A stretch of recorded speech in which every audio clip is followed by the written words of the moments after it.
Terima kasih Mbak Vita, semangat deh kita ya. Siang-siang, perut kenyang, hati senang, tetap semangat. Oke, saya cek dulu nih ya. Kalau saya tanya semangat pagi, coba ya beri semangat paginya yang terbaik seperti apa ya. Buat sahabat-sahabat women leaders di sini, semangat pagi. Oke, itu baru pemanasan ya. Saya minta 3 kali, makin lama makin kuat ya. Semangat pagi, pagi, pagi. Angki yang terakhir, kasih yang terbaik. Oke, siap? Semangat pagi. Pagi. Pagi. Yes, oke. Alhamdulillahirrabbilalamin.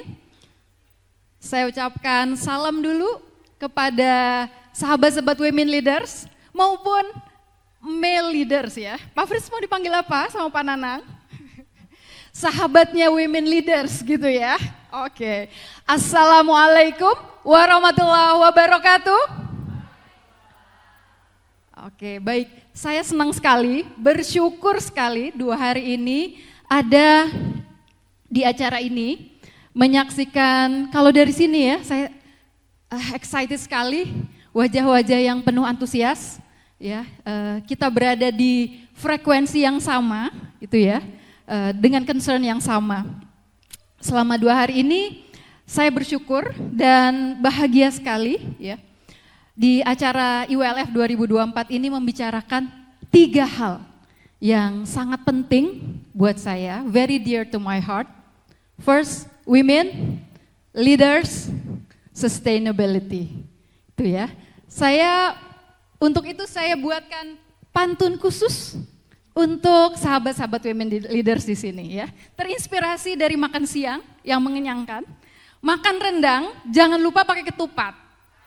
Yes, paling asik dimakan bareng teman dan kerabat. Iya, bener nggak? Iya kan? Senengnya datang ke IWLF 2024, tambah wawasan, tambah teman, hati bahagia dan tambah semangat. Oke, baik. Jadi 2 hari ini buat saya merasa nyaman sekali berada di tengah-tengah sahabat-sahabat women leaders. Saya harap sahabat-sahabat women leaders di sini juga merasakan hal yang sama. Dan 2 hari ini buat saya menjadi pembicaraan yang syarat makna, menambah wawasan dan penuh dengan inspirasi. Jadi kita seperti rehat sejenak ya dari kegiatan rutin kita day by day yang mungkin selama ini tidak terfikirkan. Di sini kita diajak untuk memikirkan sambil berefleksi ya tentang berbagai hal di luar rutinitas, tentang keberadaan dan makna diri kita di dunia ini, purpose of life sebagai individu, sebagai perempuan, sebagai leader, dan sebagai bagian dari bangsa Indonesia dan masyarakat dunia. Tidak hanya memikirkan jangka pendek, tapi juga ke depannya gimana. What is going on in this world and what will happen and what can we do to make it a better place to live for our children. Izinkan saya ya, karena kita sudah berada di setengah hari terakhir ya, di paruh terakhir dari perjalanan 2 hari kita bicara tentang women, leaders, dan sustainability. Izinkan saya merekap perjalanan belajar kita dari mulai pembukaan ya.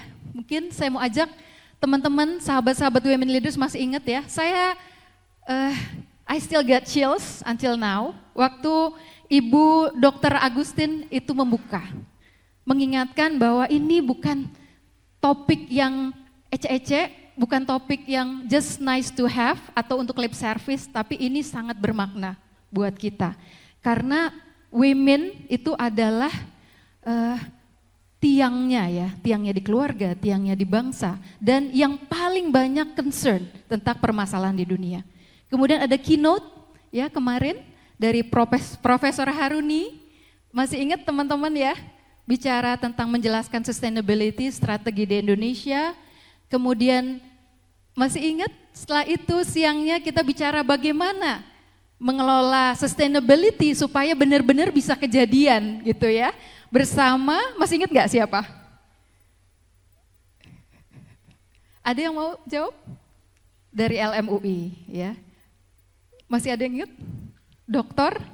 Jasmine. Kemudian ada Ibu Melisa dari HIPMI, bagaimana sih berkolaborasi supaya kita bisa mencapai sustainability itu bersama-sama. Karena saya ingat banget ini bukan pekerjaan satu orang, bukan pekerjaan satu organisasi, bukan pekerjaan satu perusahaan, ini pekerjaan bareng.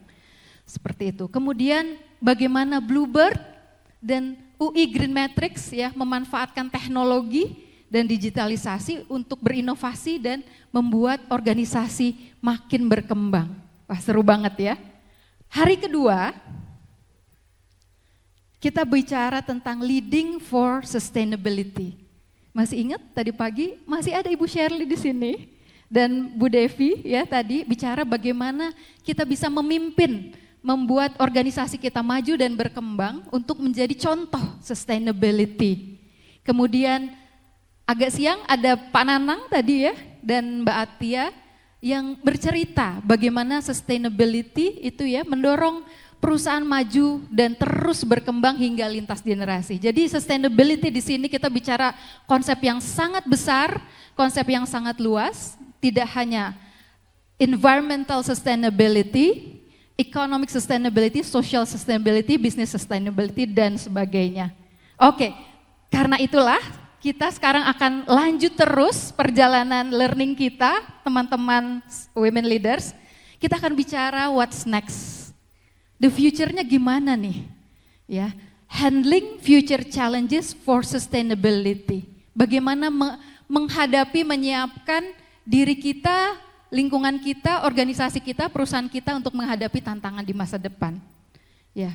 Kemudian bagaimana sih ya membangun kita sebagai women leaders bisa berkontribusi dalam menyiapkan generasi selanjutnya itu gitu ya.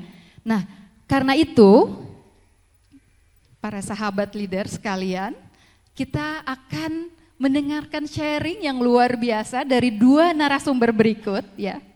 Yang pertama, kita sambut ke atas stage ini Ibu Rita Mirasari. Silakan Ibu.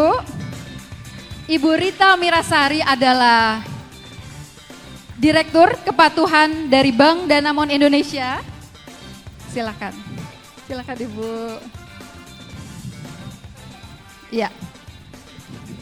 Bu Rita ini adalah Direktur Kepatuhan dari Bank Danamon Indonesia. Sejak 2016 ya, udah 2 periode ya Bu ya, berarti ya, terpilih lagi, berarti sukses Bu.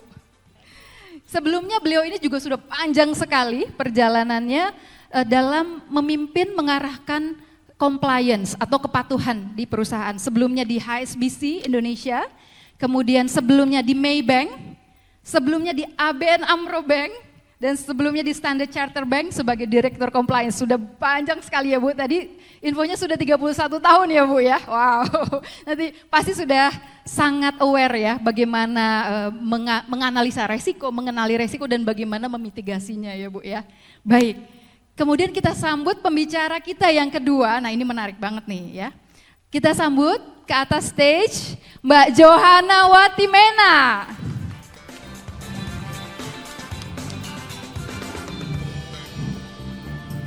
Hai, silakan. Waduh, siapa ini? Mbak Johana? Saya panggilnya Jo ya. Ya, Jo ini adalah seorang scriptwriter atau penulis naskah film dan seorang copywriter. Saat ini ya selain menulis naskah film, Jo juga sedang memimpin digital strategy untuk Suka Indonesia Foundation ya, untuk pendidikan usia dini di Sumba Timur. Kemudian ya ini mungkin nih teman-teman perlu tahu juga nih Mbak Jo sudah 2 kali mendapatkan nominasi Piala Citra. Ya, masih ingat Piala Citra kan? Ya. Kemudian nominasi Maya Award dan Indonesian Box Office Movie Award untuk penulisan naskah atau skenario film terbaik. Betul gitu ya. Kalau Ibu Mira adalah lulusan sarjana hukum dari Universitas Indonesia.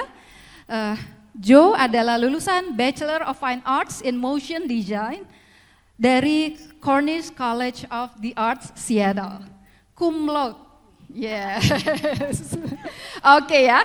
Kita nanti akan dengarkan ya dari pemaparan yang luar biasa dari dua narasumber kita. Yang pertama, kita beri kesempatan kepada Ibu Mira terlebih dahulu. Yes. Kita beri semangat dulu dong, sahabat. Silakan Ibu Mira. Duduk atau berdiri? Bebas. Mau berdiri? Okay. Boleh? The floor is yours. Terima kasih. Silakan Ibu. Terima kasih untuk undangannya, untuk having me in this session. Selamat siang, Assalamualaikum warahmatullahi wabarakatuh. Karena saya senangnya tuh memang agak jalan-jalan, karena kalau berhenti aja agak stuck gitu loh. Terima kasih semuanya. Izinkan saya memperkenalkan, tadi sudah diperkenalkan, saya Rita Mirasari. Sehari-hari saya memang sebagai Legal and Compliance Director di Bank Danamon. Kemudian memang saya sudah berkiprah sekitar 33 tahun, tadi bukan 31 ya, 33 tahun di perbankan. Dimulai dari sejak saya lulus kuliah sampai sekarang memang saya hanya di perbankan. Dan selalu konsisten di tempat legal and kepatuhan, ya seperti itu. Oke, karena di sini saya tadi bagaimana sih handling future challenge for sustain? Karena saya dari Bank Danamon, saya mungkin agak sedikit memperkenalkan apa yang dilakukan oleh Bank Danamon secara institusi di mana saya ada di dalamnya. Bagaimana kita mengembangkan potensi-potensi talent yang ada di dalam Bank Danamon untuk menjaga sustainability dari bisnis kami. Oke, nextnya. Di sini, oke. Kalau sekilas dari Bank Danamon, kita ini memang di sini di-establish tahun 56. Kemudian juga kita sudah 67 tahun operationnya, dan dulu juga di sini ada rating kita, kemudian juga capitalization kita itu ada sekitar segini, kemudian juga ada network kita adalah di 856 branch office di 34 provinsi, di mana Danamon itu bukan hanya sebagai Bank Danamonnya, tetapi Bank Danamon sebagai sebagai financial grupnya ya yang ada di Indonesia. Kayaknya agak ini juga ya. Mesti duduk kali ya saya. Gak apa-apa, nanti saya duduk aja. Jadi di sini disampaikan di sini bahwa kita punya total 856 cabang dari Danamon dan Adira Finance. Bapak Ibu mungkin kalau yang sempat tahu Adira Finance itu banyak bergerak di bidang otomotif ya, otomobil. Kemudian juga kita punya ATM dan CDM-nya, dan di sini yang saya tekankan bahwa kita punya resilient resources dan talent di mana sekitar 26.000 total employee. Dari Danamon sendiri 8.600 dan Adira Finance 17.000. Belum termasuk anak perusahaannya yang baru masuk di sini yang kita belum kalkulasi adalah Home Credit, kemudian juga Mandala Finance. Dan juga lewat ini karena semua adalah lewat MUFG Group yang ada di Indonesia, yang mereka memang melakukan investasi di Indonesia. Kemudian di sini kami memang dimiliki oleh 92,4 itu dimiliki oleh MUFG, bank terbesar di dunia secara ranking nomor 7, the Global Bank, setelah bank-bank Cina ya. Jadi MUFG itu bank terbesar yang ketujuh. Di sini dari MUFG memiliki Danamon. Kita juga memiliki langsung Danamon itu memiliki Adira Finance. Kemudian juga kita memiliki Zurich Asuransi sebanyak 19,8. Kemudian dari situ juga di sini mungkin belum termasuk adalah dari Adira, mereka memiliki juga HCID Home Credit dan juga Mandala Finance. Oke. Nextnya. Nah, ini business collaboration dan partnership yang dilakukan. Beberapa yang kita lakukan adalah kita tadi juga sempat mengenai misalnya business collaboration dan partnership-nya. Kita juga lihat banyak sebentar saya kok nggak kelihatan.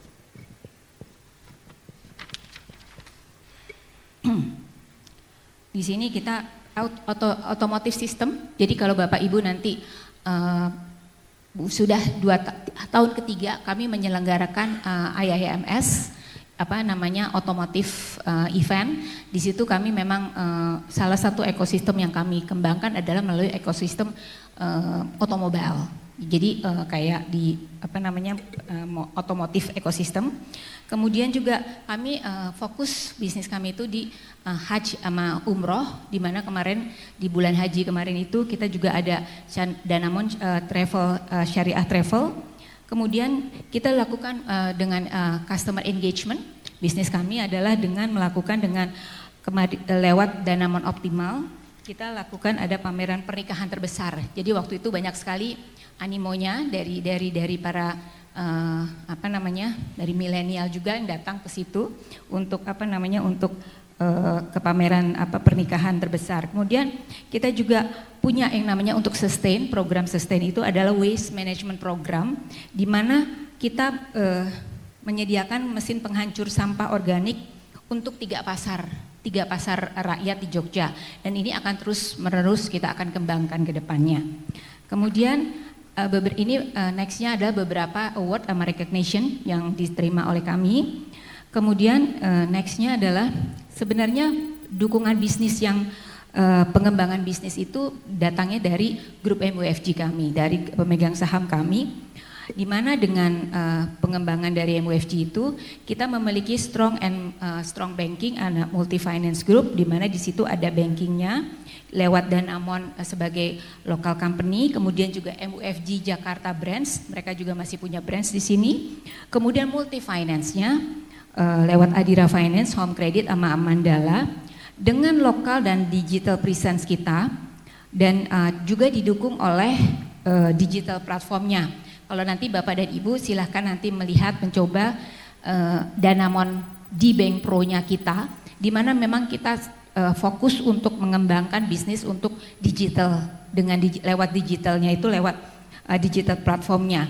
Kemudian juga kita punya ada di Adira Finance itu ada di, platform Adiraku, kemudian di Home Credit, My Home Credit Indonesia, kemudian juga di situ di Mandala itu dengan Mantis. Jadi ini digital platform yang kita miliki saat ini, yang kita akan kembangkan untuk kedepannya untuk untuk service customer kita. Terus kemudian kita juga punya digital partnership dengan Garuda Fund, di mana kita banyak melakukan investment lewat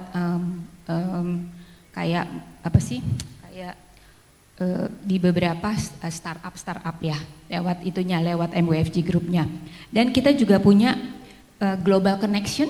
Di sini ada disebutkan bahwa dengan MUFG, di mana MUFG memiliki 4.400 lokasi di Jepang dengan lebih dari 2.400 di 50 negara. Kemudian juga partnernya banknya yang ada di Southeast Asia, di mana ada Kongsri yaitu yang ada di Thailand, kemudian Vietnam Bank dan Security Bank itu yang ada di Asia.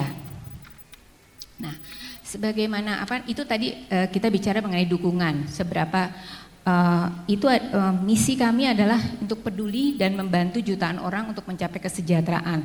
Bagaimana kami ingin menjadi lembaga keuangan yang terkemuka, yang keberadaannya diperhitungkan pada kontribusi pada perekonomian, menjadi organisasi yang berpusat pada pelanggan.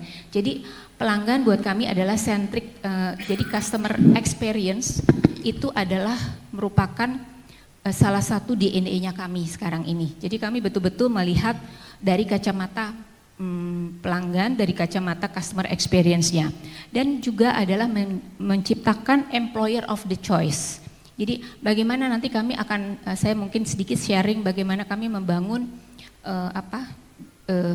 internal talent untuk kita bisa mempersiapkan sustainability bisnis kita ke depannya.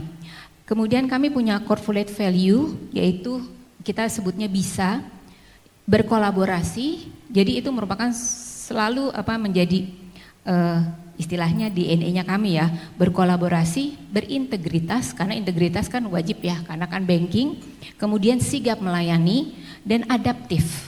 Nanti di sini kenapa sih kami kok ambilnya bisa gitu ya? Karena buat kami itu adalah berkolaborasi, kita nggak bisa bisnis itu sendiri, harus berkolaborasi, baik baik internal maupun eksternal. Kemudian integritas itu udah wajib ya. Kemudian sigap melayani adalah bagaimana tadi disebutkan bahwa customer experience, customer itu adalah merupakan misi kami dalam melakukan bisnisnya. Kemudian adaptif. Jadi adaptif ini adalah bagaimana kami merespon semua tantangan-tantangan yang ada di hadapan kami untuk menjadi peluang bisnis kami. Jadi adaptif ini betul-betul kita harus lakukan, karena selama ini banking itu kan banyak selalu terlihat bahwa mungkin geraknya agak lama gitu ya, agak agak nggak gesit lah ya. Tapi bagaimana kita menciptakan semua kesempatan yang ada itu untuk menjadi peluang bisnis kita. Seperti itu. Di sini kita punya komposisi karyawan. Kalau dilihat memang laki-laki dari tahun ke tahun kita mencoba untuk memposisikan karyawan kita tuh lebih memang ini lebih banyak laki-laki ya. Karena apa? Kadang-kadang juga karena memang sifatnya kan kita ini cabangnya banyak ya. Ada yang di daerah gitu ya. Seperti itu. Kadang-kadang juga memang ada keterbatasan dari para wanita. Kalau memang dia sudah berkeluarga, mungkin dia agak reluctant untuk pindah ke daerah lain gitu. Atau memang misalnya ini kalau dari Adira, karena ini memang ada kontribusi dari Adira Finance, lebih banyak memang didominasi lebih banyak collection seperti itu. Jadi kan collection itu lebih banyak memang di handle oleh laki-laki ya. Nah, ini saya juga mau cerita nih. Kita tuh punya suatu yang unique preposition kita. Nextnya. Kita punya yang namanya Danamon Employee Value Preposition, EVP. Kenapa sih kita mencanangkan seperti itu? Tadi kan kita udah punya visi, misi, kemudian juga bagaimana yang tadi adalah bagaimana kita membangun internal talent itu kita bangun dari dalam ya. Jadi kita mulai waktu itu adalah bagaimana membuat employer of the choice. Kita nggak hanya sekedar cuma ada di misi sama visi ya, tapi bagaimana itu bisa kita lakukan. Di sini akhirnya kita buat yang namanya Danamon Value Proposition, dan kita memang buatnya Let's Grow. Jadi gampang diingat. Tadi dari visi dari ininya kita bilang kita bisa punya value preposition kita adalah bisa. Kemudian juga kita punya yang namanya Danamon value preposition, employee prepositionnya Let's Grow. Kenapa sih kita pilih Let's Grow? Nah, di sini adalah satu, kita mau lihat kan tadi disebutkan bahwa kita punya unique prepositionnya, kita punya internal connected, kemudian juga kita punya exposure dengan global. Karena banyak tadi dengan MUFG ada di berbagai negara ya. Jadi kita ingin bagaimana kita mengattract talent-talent yang ada sekarang ini adalah punya kesempatan untuk global exposure. Jadi global exposure itu bukan hanya misalnya dia akan pindah kemana-kemana, tapi lebih ke arah misalnya kita banyak nanti pembelajaran lewat kita sharing dengan rekan-rekan yang ada di negara lain seperti itu. Nah, itu yang akan kita lakukan. Kemudian rise to excellence. Jadi kita melihat bahwa tetap harus wajib untuk kita buat suatu benchmarking rise to excellence, karena kalau tidak ini tidak akan mungkin, kita akan tidak bisa berkompetisi ya di dalam industri yang kita kejalankan. Kemudian own your future. Jadi kita strongly membuat mereka tuh believe your own future is with you gitu loh. Jadi kalau mereka believe, mereka akan mengerjakannya dengan sangat baik gitu ya. Kemudian wellness and well-being. Di situ kita melihat bahwa bagaimana kita meng, apa, meng, meng, meng, meng- apa ya, membalance wellness and well-being-nya, gitu loh. Jadi nanti saya juga di sini akan cerita bagaimana nanti kita juga melihat banyak sekali kan ada program-program keterlibatan karyawan, kemudian juga kita punya yang namanya misalnya ada Danamon di klub, di situ semua karyawan itu bisa bisa berkontribusi di dalam kesehatan, dalam bentuk olahraga, jadi seperti itu kita lakukan. Kemudian juga kita akan ikutkan semua karyawan itu dalam program sustainability finance dan Danamon peduli. Itu kita lakukan, kita ajak engage semua karyawan itu untuk berasa memiliki Danamonnya. Kemudian di sini oke, itu tadi yang EVP, nextnya. Ini beberapa contohnya global exposure. Nah, global exposure juga kita nggak hanya cuman istilahnya kita sama sekali inginkan yang namanya apa yang kita sudah komit itu bisa dilakukan. Jadi seperti ini, misalnya di global exposure kita ada MUFG Award. Jadi MUFG Award itu setiap tahun itu selalu, dan ini global ya, di seluruh dunia MUFG grupnya. Kita akan berikan kompetisi. Kita kompetisi di antara semua karyawan. Kemudian juga nanti kita akan mintakan, kita akan bawakan kepada kompetisi yang secara global. Jadi masing-masing kompetisinya itu tidak harus new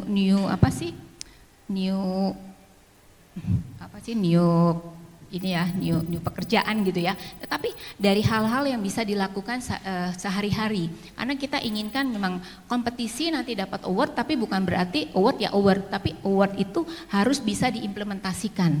Jadi tidak kan sekarang ini banyak ya udah award, tapi gitu implementasinya apa? Nah, sekarang kita adakan misalnya award itu adalah betul-betul nanti kita juga ada yang namanya Danamon race, innovation race. Jadi itu betul-betul kita challenge semua pegawai itu untuk memberikan inovasi mereka. Kita angkat mereka untuk punya keberanian untuk melakukan inovasi.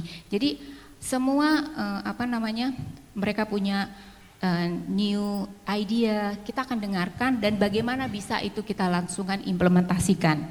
Kemudian talent exchange. Jadi di sini ada juga talent exchange gitu, karena memang tidak hanya sesama bank tapi juga across the finance company-nya. Jadi misalnya di perusahaan itu memang memerlukan tenaga IT atau misalnya memerlukan audit ya. Nah, kita coba untuk kasih exposure kepada semua karyawan itu ya, kita bisa mereka untuk ke sana. Jadi sehingga istilahnya kan kadang-kadang kalau karyawan itu kadang-kadang udah 5 tahun, aduh kok saya stuck ya kerja di sini, kok kayaknya no hope gitu loh dengan karir saya. Nah, kita mencoba untuk itu tidak gitu loh. Jadi kita challenge, ini ada loh kesempatan, kamu mau silahkan. Jadi kita challenge terus gitu ya. Dari dari awal. Kemudian rise to excellence. Kita punya sejak tahun 2022 itu punya yang namanya Danamon Innovation Race. Jadi di situ tiap tahun itu kita akan improve programnya, engagement dari karyawannya, sehingga apa yang mereka bisa nanti kan ada pemenangnya tuh. Dari pemenangnya itu betul-betul nanti bisa diimplementasikan. Jadi lebih ke arah melakukan pembaharuan dari bisnis proses yang kita miliki. Kemudian kita punya juga yang namanya ada Sales Leader Conference, kemudian juga Service Award, itu seperti itu biasa, itu ya sudah ini ya.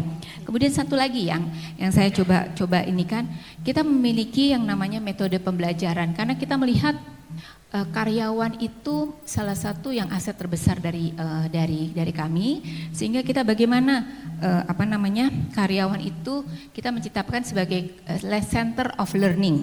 Di sini misalnya kita banyak lakukan, misalnya ada podcast, kalau Bapak dan Ibu bisa lihat Kita rajin lewat setiap Jumat itu ada Friday Financial Friday Financial Update ya di podcastnya Bang Danamon. Di situ banyak sekali dan itu memang komitmen kita untuk men-share informasi-informasi dan financial inclusion kita dan financial keterbukaan kita terhadap financial itu ada di situ. Mulai silahkan karena di situ banyak sekali mengenai prospek ekonomi, mengenai bagaimana sih investasi saya yang bagus itu seperti apa, itu ada di situ semua. Jadi kita tidak banyak melakukan ke sekolah-sekolah atau apa, tetapi kita mulai buka lewat digital platform yang ada sekarang ini. Kita lewat podcast, lewat TikTok, lewat IG segala macam. Jadi kita melihat kanal-kanal yang memang makin banyak orang akan melihat, itu yang akan kita masukkan untuk sebagai financial inclusion kita. Kemudian di situ juga ada smart library. Kemudian juga kita lewat kalau webinar, online training atau workshop itu udah ini ya Jadi karyawan itu memiliki berbagai macam pilihan pada saat dia ingin mengasah dirinya, memberikan dia bagaimana saya ingin menambah ilmu saya, menambah pengetahuan saya. Kita buka betul-betul supaya mereka tuh betul-betul bisa belajar ya, menambah ilmu menambah pengetahuannya mereka.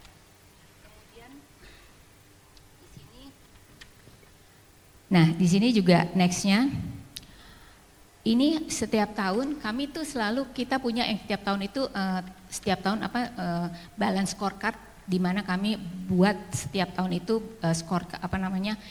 target tahunan segala macam. Salah satunya adalah kita memang menginikan untuk bagian dari people itu ada komponen sekitar 5-10% dari kami punya total balance scorecard di luar yang financial target ya. Jadi kita di situ ada yang succession planning, kemudian juga training, kemudian juga internal movement, itu betul-betul kita ukur di situ. Kemudian di sini ini rata-rata pembelajaran per tahun itu kita pernah hitung ya. Jadi ada waktu yang dialokasikan oleh karyawan untuk belajar. Kemudian di sini top learning programnya, saya juga mau menyampaikan di sini adalah kami sudah sekitar hampir 8 tahun ini kita dengan ada program yang namanya Danamon Bankers Trainee, yaitu Management Trainee, di mana rekrutmennya itu dilakukan lewat yang first joiner ya, dan itu memang sekarang ini sudah ke setiap tahun itu ada 4 batches, 110 orang kita rekrut, dan itu rekrutmennya lumayan panjang ya. Karena kami percaya bahwa leaders itu harus kita kita ciptakan gitu ya. Harus betul-betul kita melalui pendidikan, karena dia tidak akan muncul, harus kita bimbing, harus kita berikan trust untuk mereka betul-betul untuk siap pada saatnya membuat tapuk kepemimpinan mereka seperti itu. Jadi kita coba untuk sekarang ini misalnya ada yang karyawan yang pensiun, itu tidak serta-merta kita akan ganti dari luar. Kita lihat bagaimana internal talent kita mapping internal talent kita itu. Jadi Bapak dan Ibu mungkin nanti kalau misalnya untuk di perusahaannya, untuk kesinambungan itu sangat penting. Untuk melihat siapa nanti yang nextnya, bagaimana nanti kesiapan nextnya, mana yang harus istilahnya orang itu kan tidak bisa 100% langsung. Memang mereka harus misalnya ready now atau ready 2-3 tahun lagi atau ready misalnya 5-7 tahun lagi, nggak apa-apa. Cuman proses itu sudah ada dan itu memang membuat kita memang tahu bahwa nanti orang ini memang perlunya seperti ini. Nanti orang itu harus pengetahuannya harus diberikan seperti ini, ditambah seperti itu. Itu sih yang dari dari saya, bagaimana saya sedikit sharing mengenai bagaimana kita melihat bahwa internal ini tuh harus dibangun ya untuk internal talent itu. Itu aja. Ya. Baik. Thank you, Mbak. Baik. Luar biasa Ibu. Jadi to put it in a nutshell, Ibu, jadi tadi ya bagaimana Danamon menghandling challenges di kedepannya itu salah satunya yang paling penting memperkuat people-nya ya, dan memperkuat calon-calon leadersnya tadi ya, supaya kedepannya itu calon leadersnya udah ready gitu ya Bu ya. Baik, oke, kita beri apresiasi sekali lagi untuk Ibu Mira ya untuk pemaparannya. Nah, kita ready, kalau ada yang punya pertanyaan ditulis dulu, ditahan dulu, kita akan ready untuk mendengarkan pemaparan dari speaker kita yang kedua ya, dari Johanna Watimena. Tapi sebelumnya saya ada pertanyaan ya, harap nanti dijawab setelah teman-teman sahabat Women Leaders di sini mendengarkan pemaparan dari Johanna. Pertanyaannya, apa relevansinya, hubungannya antara script writing, women leaders, dan sustainability? Yes, silakan temukan jawabannya ya. Silakan Jo, kita beri semangat. Halo semuanya, nama saya Johanna Watimena. Saya adalah seorang penulis film dan juga copywriter. Kalau bisa dilihat slide-nya akan muncul sebentar lagi.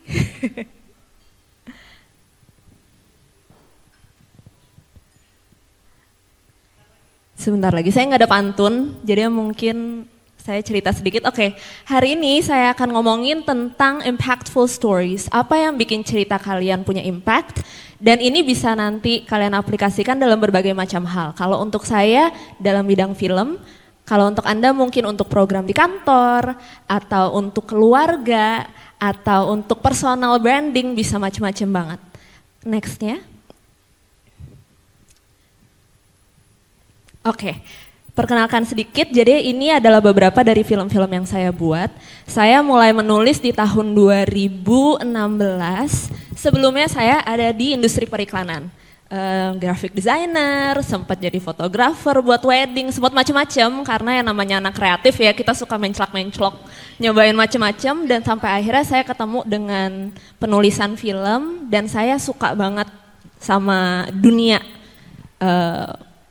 tipu-tipu, dunia film. Next, kalau ditanya apa kabar sih industri perfilman sekarang di Indonesia? Kalau kita lihat mungkin 5 atau 10 tahun yang lalu, pertanyaan penonton Indonesia atau mungkin teman-teman kita sendiri adalah, bisa nggak sih film Indonesia bersaing sama film Hollywood, sama film dari Korea, film-film luar negeri?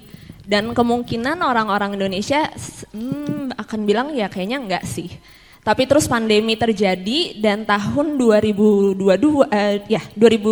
next, kita keluarlah film-film yang berhasil mencetak jutaan penonton. Biasanya box office Indonesia itu cuma 1 juta penonton, tapi kita mulai punya film-film yang bisa menghasilkan 10, 9, 6 juta penonton. Itu luar biasa banget.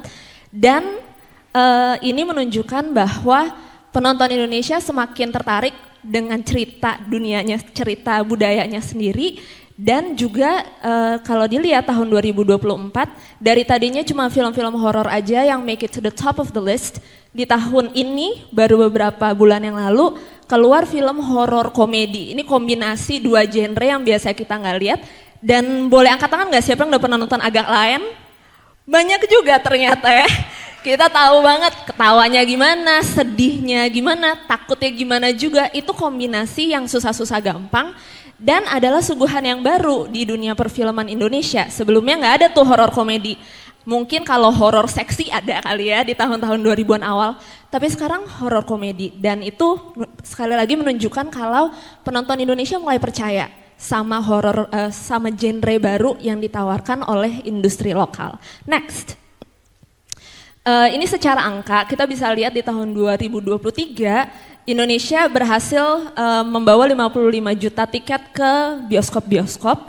Dan kalau dilihat perbandingannya nih di tahun 2023, film box office Indonesia yang penontonnya 1 juta penonton tuh cuma 15. Tapi tahun ini belum juga nyampe setengah dari tahun 2024, kita udah berhasil mendapatkan 18 film yang mendapatkan 1 juta penonton. Keren banget, memang. 1 juta penonton itu adalah standar kita untuk ngelihat apakah film ini making profits atau enggak. Biasanya sedikit di bawah 1 juta pun udah balik modal, tapi kalau udah 1 juta di atas itu udah for sure balik modal.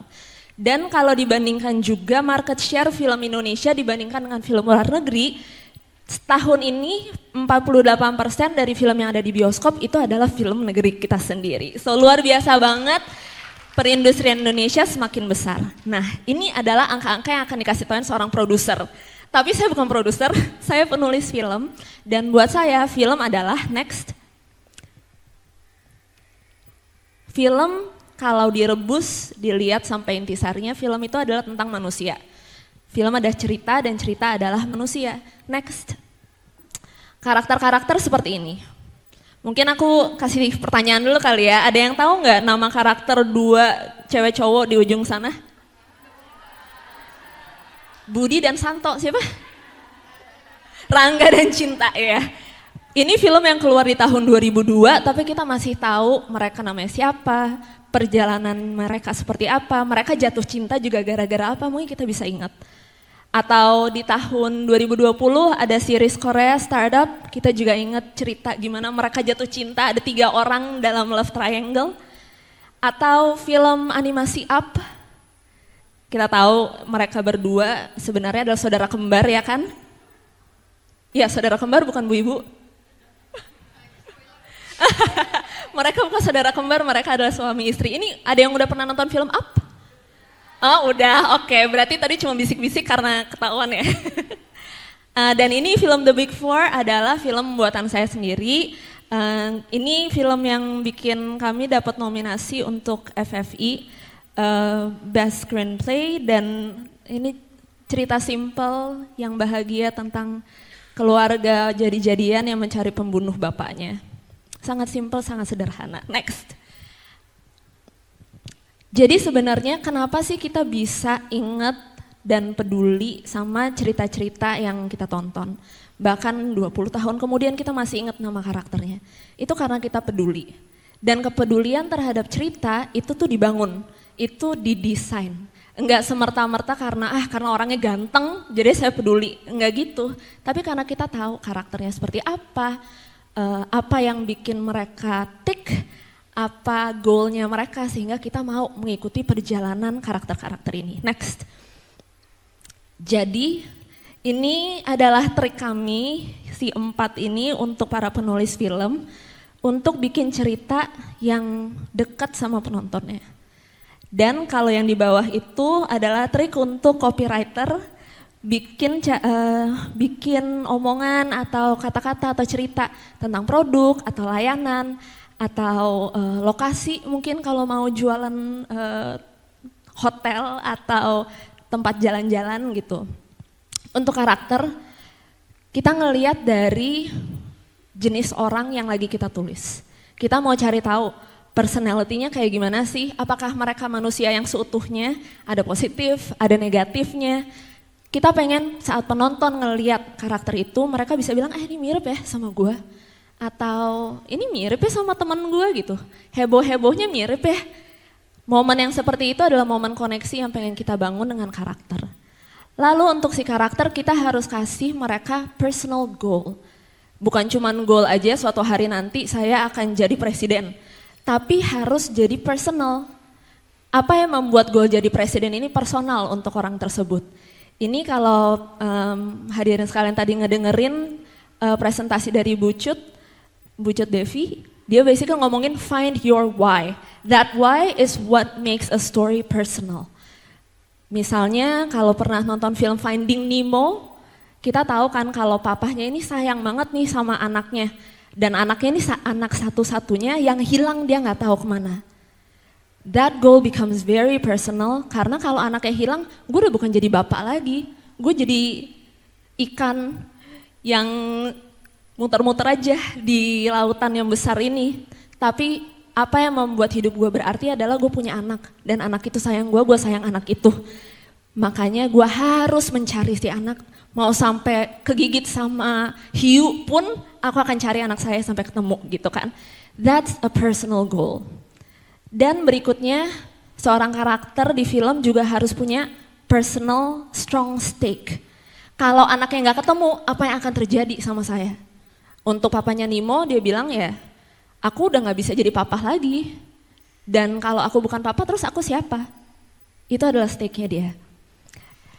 Karena kita peduli sama si papa ikan, kita peduli sama goalnya dia, dan kita sedih kalau goalnya ini gak kejadian karena ada stake-nya, makanya seorang penonton bisa duduk di film ngikutin cerita demi cerita konflik, ketemu hiu lah, ketemu penyu lah, ketemu ikan yang gak bisa ingat apa-apalah, kita mau duduk dan kita pengen ngikutin ceritanya sampai habis. Itu gimana seorang screenwriter bisa membuat cerita yang impactful. Nah, untuk kalian semua yang punya brand atau punya misi, visi ke depan, gimana nih cara menceritakannya? Kita menceritakannya dengan melihat orang yang lagi pengen kita ajak ngobrol, usernya kah, customernya kah, dan kita mikirinnya gini, pengalaman apa yang akan diterima, akan dirasakan oleh customer saya, atau oleh user saya, oleh partner saya. Apa sih benefitnya kalau barang ini digunakan oleh user saya? Dan dengan dia menggunakan barang ini, dia akan merasa apa tentang dirinya sendiri. Itu tuh namanya branding. Dan itu adalah value proposition yang tadi Ibu Rita ceritain. Itu adalah value proposition yang bisa bikin orang mau mencoba produk, mau mencoba layanan, atau mau pergi ke sebuah lokasi untuk merasakan apa yang diiklankan sama kita. Oke, next. Contohnya juga seperti ini, tadi kita ngambil contoh si ikan, ini adalah papa mama, dua pasangan yang sebenarnya di film Up ini cuma muncul sekitar 5 menit cerita tentang dua orang ini, tapi kita ingat mereka bukan saudara kembar, mereka adalah pasangan, apakah mereka punya anak, mereka nggak punya anak.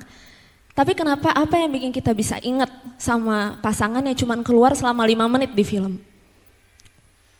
Karena mungkin kita bisa relate sama ceritanya mereka.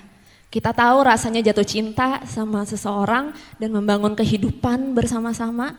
Atau mungkin kita tahu rasanya kehilangan. Kehilangan orang yang kita sayangi dan akhirnya gak bisa move on dari itu. Atau mungkin juga kita sama sekali gak pernah ngerasain itu, tapi kita mau punya orang yang kita sayang sampai sesayang itu. Dan itulah hal-hal yang bikin penonton pengen nonton terus dan pengen ngeliat bisa nggak ya akhirnya si bapak ini hidup lagi setelah kehilangan istrinya. Next. Dengan memiliki kekuatan untuk ngomong ke penonton, untuk bikin mereka connect, sebenarnya seorang penulis film atau seorang pencerita itu punya tanggung jawab yang sangat besar. Karena saat kita bisa ngomong ke hati seseorang, kita juga bisa punya kekuatan untuk menggerakkan dia. Ini adalah 4 poin yang saya haruskan untuk diri saya sendiri saat saya bikin proyek apapun. Yang pertama, tanggung jawab saya sebagai seorang penulis film adalah untuk bikin cerita yang fun. Apapun genrenya, mau genre drama yang bikin nangis, itu artinya cerita saya harus bikin orang nangis banget dan bahagia saat mereka nangis. Kayak yes, semua kesedihan gue keluar karena gue nonton film ini. Atau saat aku bikin film yang lucu, aku pengen orang ketawa-ketawa terus gitu. Make it fun. Yang kedua, it has to be meaningful. Cerita yang aku tulis, saat cerita itu personal buat aku sendiri, berarti buat aku sendiri, orang yang menonton pun bisa mengambil artinya mereka sendiri dan itu akan jujur. Dan kejujuran itu akan ketahuan banget. Saat orang gak jujur, para penonton juga, apaan sih ini cuma nyari-nyari duit aja gitu biasanya. Ketiga, penting buat seorang penulis itu untuk menulis dengan integritas. Artinya menulis dengan jujur, kalau sebagai marketer not oversell, apa yang kita tawarkan itu yang benar-benar kita hadirkan. Terus yang keempat adalah to listen, untuk mendengar dari orang-orang lain, kumpulin experience banyak orang, riset, dan saat kita udah selesai menulis, be open to input, dengerin feedback, gimana pendapat orang lain. Next. Nah, ngomong-ngomong soal feedback, kalau secara teknis pekerjaan saya dimulai di pipeline paling pertama di dalam pembuatan film, yaitu sesi development. Sesi development ini saya bekerja sama dengan produser dan sutradara, director. Director itu adalah orang yang memastikan apapun yang saya tulis bentukannya akan terjadi di layar seperti apa, warnanya seperti apa, peran-peran yang ada di naskah itu akan dimainkan oleh siapa, musiknya nanti seperti apa, itu semua adalah tugas sutradara. Sedangkan produser tugasnya adalah based on the script, dia akan memastikan semua yang saya tulis bisa dilaksanakan pada saat syuting. Kameranya butuh berapa, siapa aja yang bakal pegang kamera, tanggal berapa aja nih kita butuh kamera yang seperti ini, yang seteknis itu. Jadinya 3 orang ini akan bekerja sama untuk membangun cerita yang berikutnya akan dibikin ke pre-production, yaitu proses perencanaan, ke proses production, proses syuting, lalu post-pro untuk editing, warnanya diganti-ganti, tambahin efek dan lagu segala macam, baru terakhirnya distribution and exhibition, itu saat kita menayangkan atau masukin karya kita ke DVD kah, atau ditaruh ke platform online atau segala macam. Nah, karena tugas saya itu ada di depan banget, biasanya tugas saya tuh 1 tahun atau 2 tahun durasinya. Kalau dibandingkan dengan seluruh proses film yang lain, sebenarnya bagian saya tuh kecil banget. Tapi naskah itu adalah nafas untuk seluruh yang akan terjadi. Tanpa naskah, tanpa naskah hal-hal ini nggak bisa kejadian nih. Kita nggak bisa merencanakan budget atau production planningnya akan seperti apa. Tanpa naskah akan sulit untuk cari duit, karena naskah itu penting banget untuk dikasih ke investor, untuk bikin investor percaya sama cerita yang akan kita buat. Dan tanpa naskah susah juga untuk dapat artis-artis terkenal. Karena biasanya kalau mau ngundang, let's say, Joe Taslim gitu, ditunjukin dulu nih skripnya. Pas dia baca, oh karakternya menarik nggak buat dia, sesuai nggak sama apa yang dia inginkan untuk bangun portfolionya dia gitu misalnya. Cuman saat dia baca skrip, dia bisa 100% tahu dia mau jadi a part of this project atau enggak. Ini adalah bentuk skrip yang biasanya saya buat. Ini kopian bahasa Inggris, tapi saya menulis juga dalam bahasa Indonesia. Jadinya akan ada tertulis, ini lokasinya di mana, terus di bawahnya actionnya apa aja. Berikutnya ada dialognya, dan begitu terus 90-100 halaman. Semua yang dilihat di film itu sudah tertulis dan sudah direncanakan. Next. Ini adalah segmen satu lagi yang saya pengen cerita, adalah hubungan antara film dengan kebudayaan Indonesia atau hubungan kebudayaan Indonesia dengan cerita. Next. Nah, ngomong-ngomong soal kebudayaan, ini di Indonesia sering banget terjadi kalau kita udah gelap-gelap, malam-malam ngumpul sama teman-teman, biasanya diceritain apa? Horor. Biasanya diceritain adalah cerita penampakan, ceritanya serem-serem, atau kalau nggak gitu biasanya mulai curhat-curhatan tentang mantan lah, tentang cerita cinta gitu. Nah, tapi ngomongin horor ini adalah budaya yang emang nempel banget ke Indonesia. Makanya nggak bingung sih kalau film Indonesia itu banyak banget yang horor, dan top grossing kita 3 yang paling teratas semuanya adalah genre horor. Bahkan di tahun lalu dari 108 film yang kita buat, 51 title semuanya bergenre horor. Itu betapa dekatnya budaya Indonesia dengan film-film yang kita hasilkan. Ada korelasinya gitu. Next. Tapi kalau dibalik, film berkorelasi dengan kebudayaan di sekitar dan membawa impact ke industri-industri lain, itu juga ada banget. Dan namanya adalah storynomics, story economics. Jadi dimulai dari cerita, membawa ketertarikan buat para penonton, sehingga penonton pengen nih mengalami apa yang diceritakan di film. Misalnya untuk film Aruna dan Lidahnya, ini tentang sahabat 4 orang yang suka jalan-jalan kulineran. Film ini bikin saya secara personal mau jalan-jalan nyobain yang namanya choipan. Choipan tuh kayak dumpling yang isinya lobak dipotong-potong gitu. Kalau dibayangin makan siomay dalamnya lobak nggak seru ya. Tapi gara-gara nonton ini jadi pengen nyobain gitu. Atau filosofi kopi. Di tahun 2015 itu saat filmnya keluar, budaya kopi itu nggak sekeren sekarang. Masih belum banyak coffee shop dengan gaya-gaya yang keren di mana-mana. Yang banyak adalah orang melihat kopi hanya sebagai shot saat ngantuk, minumlah. Dan kopinya Torabika, kapal api gitu. Tapi film ini memulai budaya kopi yang meluaskan, bukan memulai, dia meluaskan budaya kopi ke orang-orang di kota-kota besar, di mana yang tadinya cuman minum kopi hitam aja jadi tertarik untuk rasain latte, untuk tahu americano itu apa, espresso shot itu apa, dan sekarang kemungkinan semua orang yang di sini juga tahu perbedaannya antara latte dan americano gitu. Karena sudah terbiasa, dan bahkan film ini bisa mengangkat, menurut saya ya, bisa mengangkat harkat seorang barista. Dari yang tadinya cuma tukang bikin kopi, jadi orang yang emang trained and well skilled to make coffee. Dan berbagai macam jenis kopi. Bahkan sekarang di Indonesia sendiri, tahun 2024, kita udah punya world champion barista. Namanya Michael Jasin, dia baru balik dari kompetisi di Itali. Dan dia punya cafe sendiri yang bikin berbagai macam kopi yang out of this world. Atau mungkin ngeri-ngeri sedap ceritanya di set di Danau Toba, dan karena nonton film ini orang-orang jadi pengen lihat seindah apa sih Danau Toba, kayak aku nggak pernah nih ngelihat tempat sebagus ini gitu. Next. Dan ini adalah a real case yang udah di riset, terjadi di daerah, ada yang tahu namanya daerah apa ini? Yes, Bangka Belitung.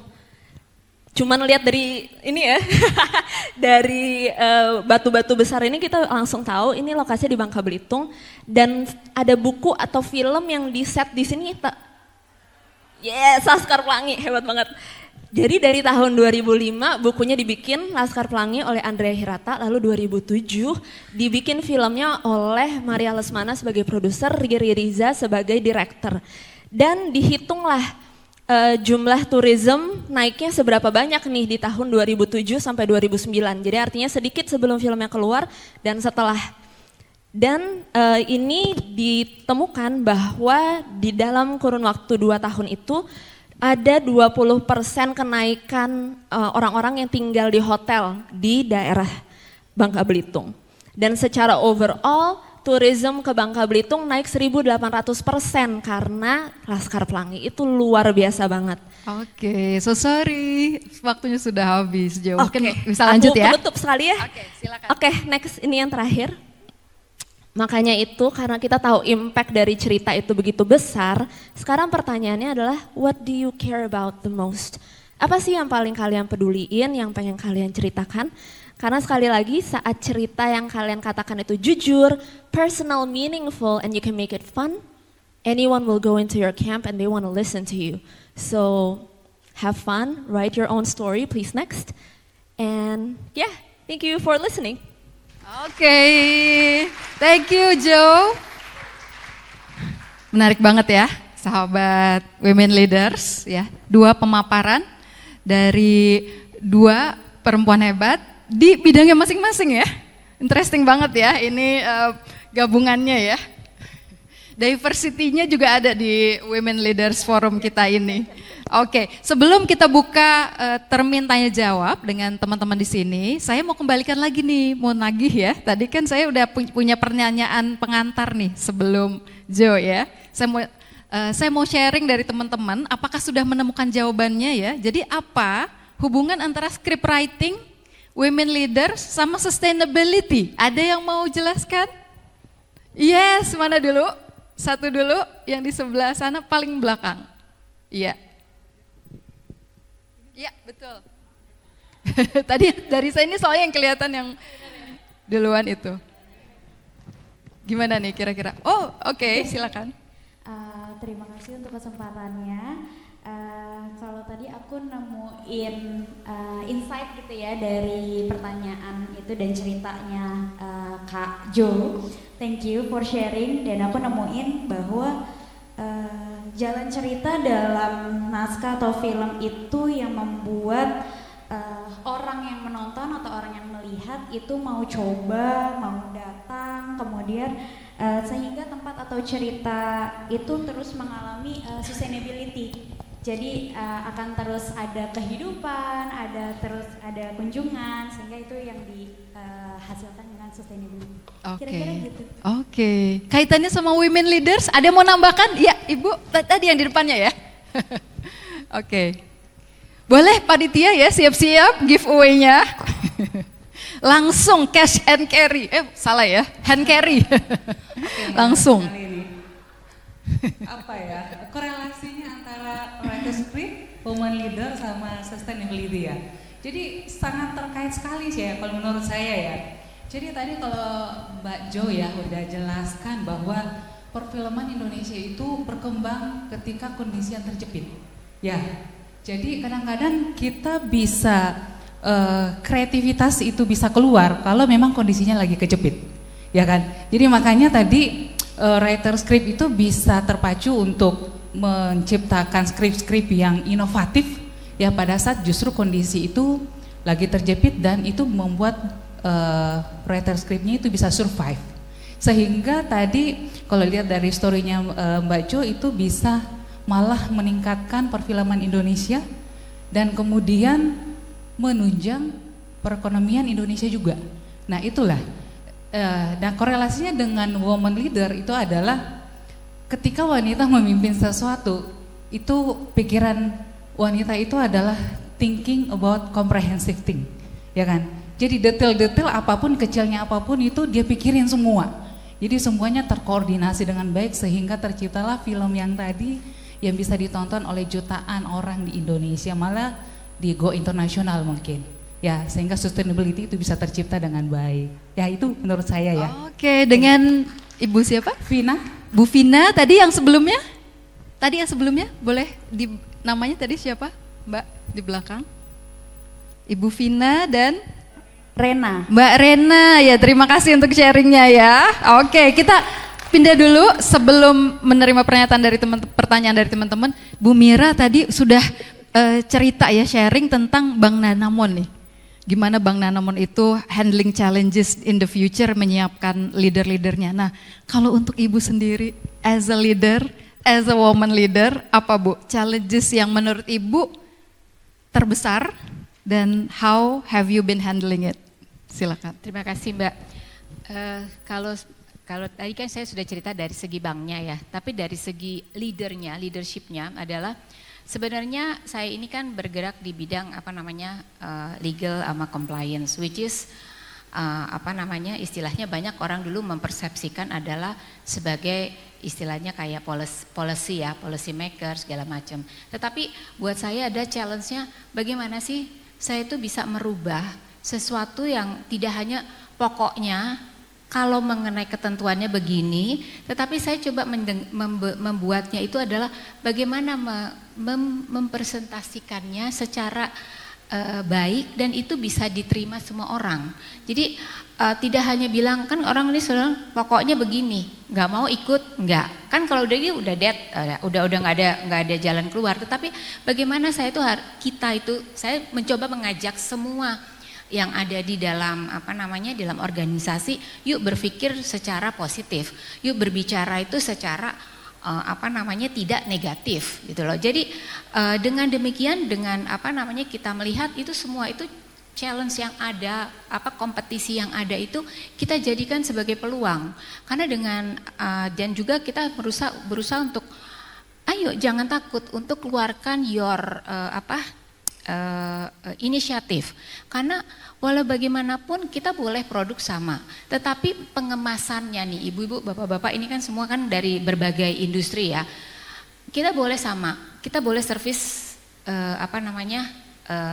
bersama gitu ya, tapi bagaimana mengemasnya tadi saya juga belajar banyak dari Mbak Jo ya, walaupun berapa ini mengemasnya gimana sih supaya orang itu tahu produk kita apa, bagaimana kita bisa melihat kekuatan yang ada di kita itu menjadikan itu adalah sebagai pemenangnya kita gitu loh, untuk kita bisa saya kayak tadi kita banyak nih global exposure segala macam, punya kesempatan di luar segala macam, kita punya ilmu dari mana-mana, monggo itu yang akan kita sampaikan juga kepada semua karyawan kita. Jadi nggak usah jangan meniru orang lain, tapi kita lihat bagaimana itu hal-hal yang ada di sekeliling kita itu bisa menjadi peluang kita untuk kita maju dan kita juga berkembang lebih cepat gitu. Oke, baik, luar biasa. Terima kasih Ibu. Nah, kita beri kesempatan, ada yang mau bertanya? Satu di tengah. Aduh, tadi panitia yang kedua yang mana ya? Mohon kita buka dua dulu pertanyaan ya. Oke, silakan dipilih. Tadi di tengah saya ingat yang pertama kali, yang keduanya saya nggak lihat lagi karena banyak langsung. Ini di tengah. Di tengah yang pertama, satu lagi di situ ya. Di yang mana? Oh, di pinggir. Oke, Mbak berhijab hijau. Oke. Assalamualaikum warahmatullahi wabarakatuh. Terima kasih atas kesempatannya. Menarik banget ya Mbak Jo. Saya sebagai seorang ibu dari 3 anak. Oh ya, perkenalkan saya Aisyah dari KLHK, Kementerian Lingkungan Hidup dan Kehutanan. Belakangan ini memang kan tren untuk menonton film di bioskop tuh sedang tinggi ya. Saya punya 3 anak dan itu masih yang kecil-kecil gitu. Mereka kalau liburan tuh senangnya, "Ma, ayo kita ke bioskop." Jadi sering kali ketika kita sampai sana hanya lihat gitu. Karena ketika nggak ada dek, nggak ada mas yang ini yang bisa kita tonton gitu. Sampai akhirnya ya terakhir nonton yang apa? Yang horor apa? Agak lain. Karena itu sepertinya yang paling bisa karena udah beberapa kali seperti itu. Nah pertanyaan saya, kenapa ya film-film anak-anak atau film semua umur itu sepertinya kurang populer gitu di Indonesia atau kurang produksinya kah atau seperti apa?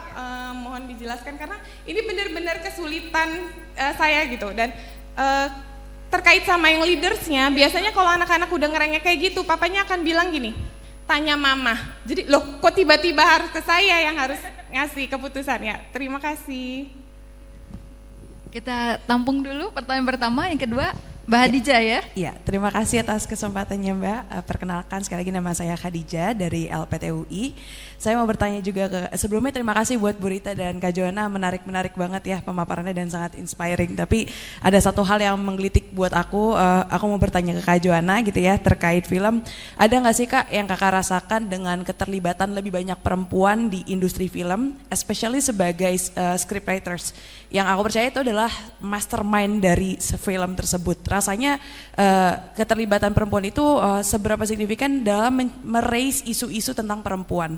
Karena saya beda banget kalau ngomongin isu perempuan yang nulis perempuan gitu ya, kayaknya dia bisa menggambarkan secara lebih utuh dan ya mungkin pengalaman gitu ya. Dan selanjutnya saya juga mau tanya gitu, kira-kira kalau tadi kan dibahas juga ya sangat berpengaruh dengan budaya audiens yang nonton kayak gitu.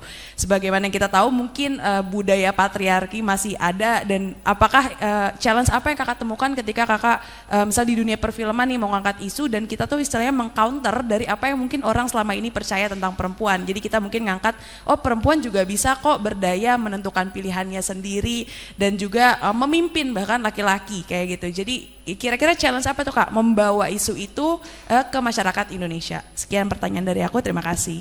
Oke, langsung Jo. Oke, jadi kenapa film anak jarang ada ya? Jujur secara produksi ngedirect anak tuh susah banget. Anak-anak, kalau film anak kita pengen anak-anak yang memainkan ceritanya. Memang keterbatasan kita sebagai sineas adalah gimana nih supaya anak-anak mau syuting 8 jam di depan kamera, panas, hujan, kadang-kadang tempatnya juga nggak bagus-bagus amat gitu.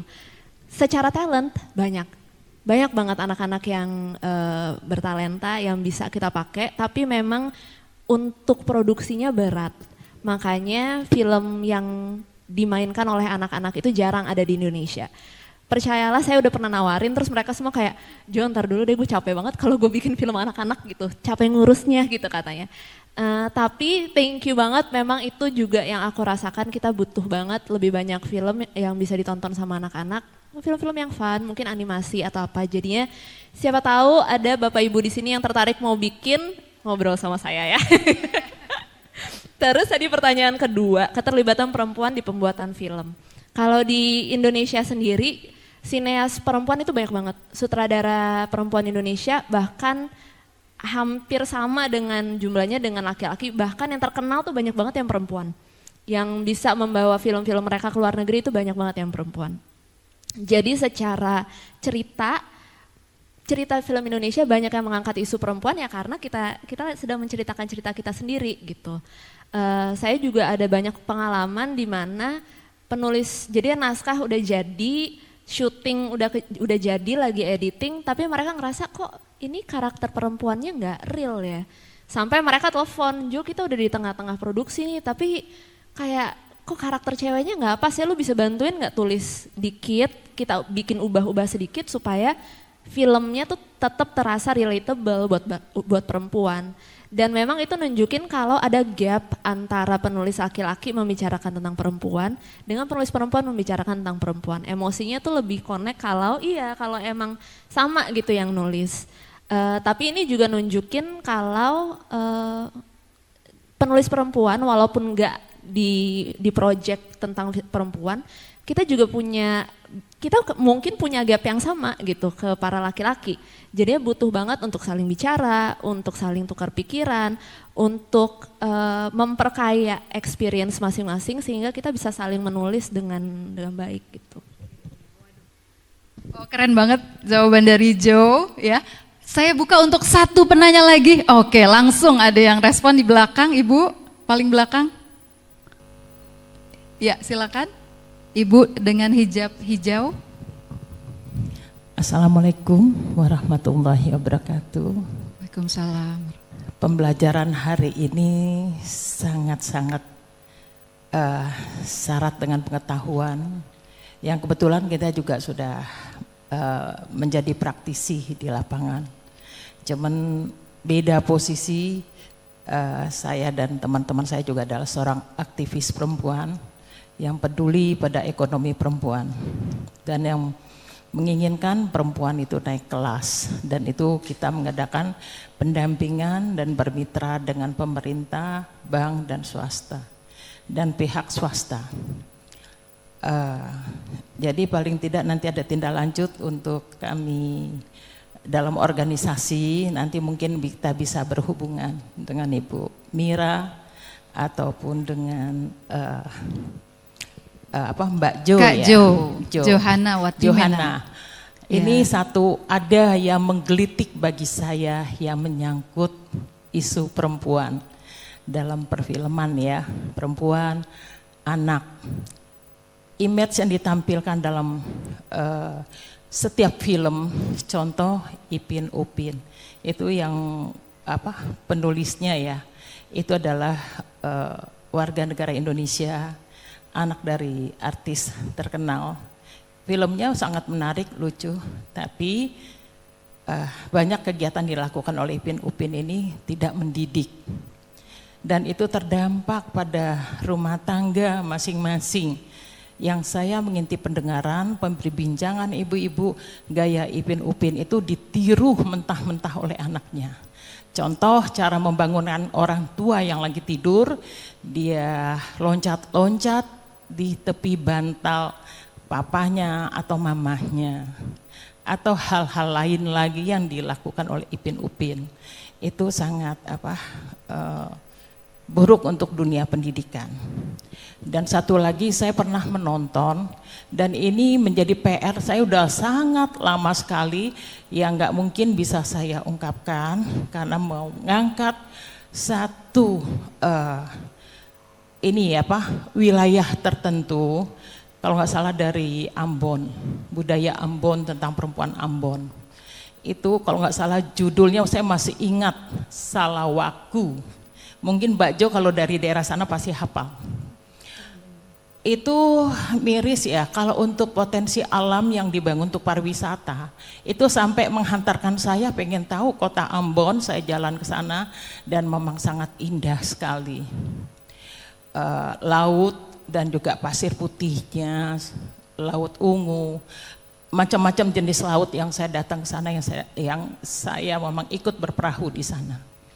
Tapi buat saya sebagai seorang perempuan, kemaslah himbauannya, kemaslah masalah yang menyangkut harga diri perempuan. Jangan sampai walaupun itu budaya, tapi itu sangat merendahkan harga diri perempuan. Dan saya sebagai perempuan itu menjadi sampai hari ini ingatan itu sangat terekam. Perempuan kalau tidak pacaran tidak laku, dianggap tidak laku, ya. Padahal dia mempertahankan kesuciannya. Dan orang tua kan bangga kalau anaknya hamil tinggal dilaksanakan pernikahan. Itu yang terngiang-ngiang. Janganlah diangkat melalui film, kemaslah dalam bentuk yang lain. Oke, baik. Ya, hanya terima itu. kasih pesannya, terima kasih. Ibu. Wassalamualaikum warahmatullahi wabarakatuh. Waalaikumsalam warahmatullahi wabarakatuh. Semoga didengar ya.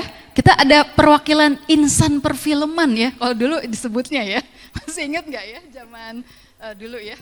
Insan perfilman Indonesia. Oke, baik. Sayang sekali ya sesi tanya jawab kita dibatasi oleh waktu ya. Padahal pengennya lanjut terus ya. Mungkin ada yang mau ngajak Jo sama Bu Mira ngopi nanti ya.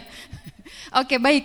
Kita harus segera akhiri. Mungkin kita pesan terakhir di sesi ini ya dari Ibu Mira dan Jo, silakan. Kalau dari saya sebagai woman leader itu memang gampang-gampang susah ya, karena kita harus multi talenta, banyak hal-hal yang harus kita lakukan. Tapi itu balik lagi kembali tadi adalah saya percaya bahwa wanita itu, woman itu lebih banyak punya intuisi dan juga hatinya. Jadi dengan dua itu kalau teman-teman semua itu lakukan di sini adalah saya rasa akan bisa memberikan pendalaman yang lebih, rasa yang lebih berbeda daripada yang yang cuman biasa-biasa aja gitu. Jadi akan lebih warnanya akan lebih colorful apabila memang leadernya itu ada wanitanya. Dan juga saya di sini nggak bilang ya karena ada bapak-bapak dan seperti itu juga saya juga kebetulan di Danamon itu hanya satu director wanitanya dari 9 orang, tapi bukan berarti kita juga tetap harus bisa melihat dari berbagai angle. Jadi tidak harus kita sebagai seperti male-nya, tetapi kita juga bisa melihat dari segi-segi female-nya. Jadi dengan itu kita akan terus memberikan warna dan jangan percaya dengan kita memberikan warna lain dalam organisasi kita, menjadikan organisasi kita itu akan selalu sustain. Itu saja dari saya. Dari Jo silakan. Pesannya adalah berceritalah untuk hal-hal yang kalian anggap penting dan lakukan dengan gaya kalian sendiri. Nggak perlu ngomongin produk tapi bisa ngomongin tentang value kehidupan ke anak-anak, ke teman, ke pacar. Itu akan banyak mengubah dan membangun visi yang sama. Oke, keren sekali pembicara kita, dua pembicara kita sore hari ini. Baik, ditunggu sebentar. Oke, saya tutup dulu ya. Untuk bapak-bapak disclaimer dulu ya. Ini bukan bias gender sekali lagi, tapi harap maklum karena ini momen langka di mana kami ini sedang merayakan keperempuanan kami ya. Mohon dimaklumi ya bapak-bapak.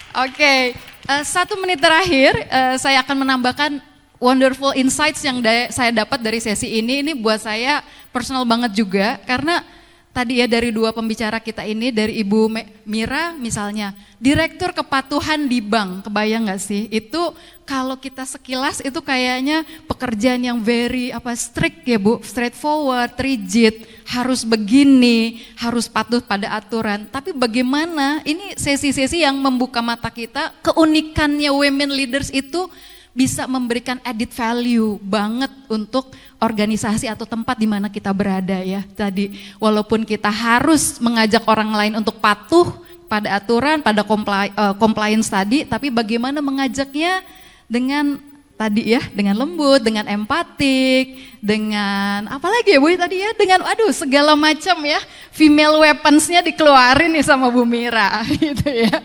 Oke, luar biasa ya. Jadi itu ciri khas women leadership-nya di situ ya Bu ya. Dari Jo juga kita belajar the power of storytelling. Karena balik lagi leadership itu kemampuan untuk bisa mempengaruhi orang ya kan, mengarahkan orang, mengajak orang, menggerakkan orang. Dan salah satu yang powerful kita gunakan, apalagi kita perempuan ya, dari kecil udah biasa cerita ya. Cewek sama cewek ngumpul pasti cerita. Udah punya anak ngedongengin gitu ya, gitu. Kalau cowok mau cowok mabar ya Pak ya, main bareng gitu. Oke, jadi the power of the storytelling, bagaimana women leaders kita jagonya storytelling, gunakan, harnessing it, jadikan ciri khas kita, strength kita sebagai women leaders. Bedemikian ya, awalnya saya buka dengan pantun, saya tutup dengan pantun juga. Pakai kebaya rendanya putih. Yes, gadis bergaya memikat hati. Sekian dari saya, mohon maaf dan terima kasih. Women Leaders Indonesia selalu di hati. Oke, kita boleh minta tepuk tangannya sekali lagi. Silakan Mbak Vita. Ya, terima kasih banyak Bu Hesti, kemudian ada Ibu Mira dan juga Mbak Jo. Atas waktunya kita langsung saja mengundang Pak Fritz untuk naik ke atas panggung. Pak Fritz untuk memberikan plakat dan juga merchandise untuk kedua orang narasumber kita yang luar biasa yang tadi memaparkan dan juga memberikan perspektifnya mengenai karakteristik dari kepemimpinan perempuan. Iya, kita pertama mungkin berikan ke Bu Mira terlebih dahulu Pak Fritz. Iya, langsung foto bersama Pak Fritz. Iya. Oke, selanjutnya. Oke, merchandise-nya langsung 3 sekaligus. Iya, masih di tempat Pak Fritz dan juga Bu Mira. Merchandise yang diberikan ini dari Paragon Teknologi and Innovation, kemudian Bolu Nusa Rasa dan Sangkuriang dari Agrinesia Raya. Iya, dilanjutkan foto bersama. Oke, sudah cukup. Selanjutnya kita ke narasumber berikutnya, ada Mbak Jo. Ya, Pak Fritz memberikan plakat terlebih dahulu ke Mbak Jo. Plakat ini diberikan sebagai apresiasi dari tim UI LDC sebagai penyelenggara kepada narasumber kita yang sudah hadir, yaitu Mbak Jo. Kita foto bersama terlebih dahulu. Ya. Oke, satu kali lagi. Ya, lanjut pemberian merchandise 3 sekaligus. Ini merchandise dari Paragon Teknologi and Innovation, kemudian Bolu Nusa Rasa dan Sangkuriang dari Agrinesia Raya. Kita tepuk tangan dulu dong, Bapak Ibu yang ada di sini. Jam-jam rawan ngantuk memang. Oke, lanjut foto bersama ya. Boleh mungkin merchandise-nya ditolong dibawa dulu, panitia. Terus plakatnya kemudian dibuka. Dan dilanjutkan foto bersama. Oke, kita lanjut dengan foto bersama. Ya, kita hitung ya. 1, 2, 3. Ya, sekali lagi. 1, 2, 3. Sudah cukup? Oke, kita boleh minta tepuk tangannya sekali lagi.